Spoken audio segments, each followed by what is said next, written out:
I won't share most of my bio with other people because I don't want to deal with it.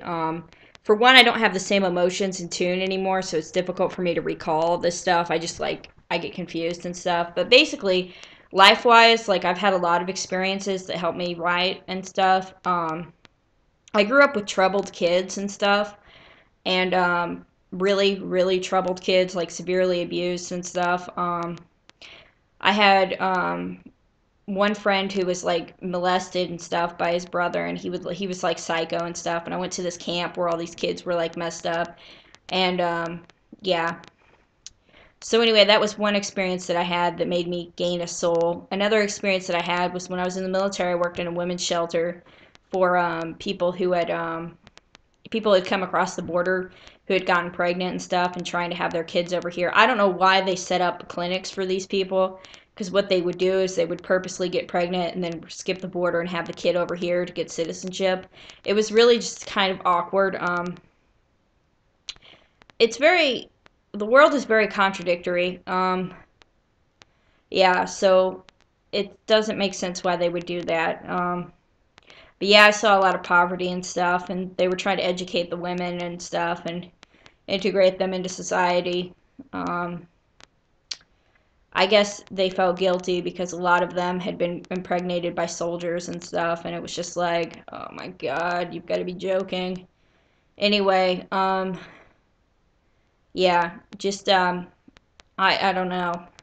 I think they should do a DNA test on everybody who's in the military or anybody, and just scan those people, like get a high tech. I know they have computers that can do it, and just scan them and make sure that they qualify, like to have just to see whose baby that is, so that they can take care of it, because it's ridiculous. It is freaking ridiculous. Anyway, other things that I did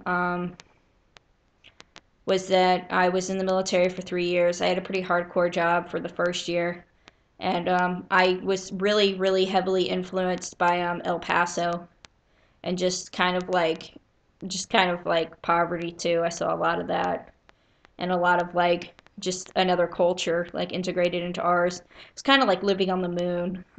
That's how the doctor described it. I met a doctor who was from El Paso, whose dad had been in the military too. Um, yeah, that's okay. This is just stuff I don't put in my bio because I don't want to hear about it. I don't want to whine. I just waste my time because nobody wants to see me and I'm not allowed to shine. Yeah, it's pretty much they're all against me and stuff, and it's like I'll never rise above this. I've had a pretty crappy life, but of course it could have been worse, and I just kind of remind myself that of that and stuff as I truck along. I'm like, this could be worse. This could be worse. But then again, I'm like, I don't know, my brain, that was just very violating. Like, I felt very violated and stuff.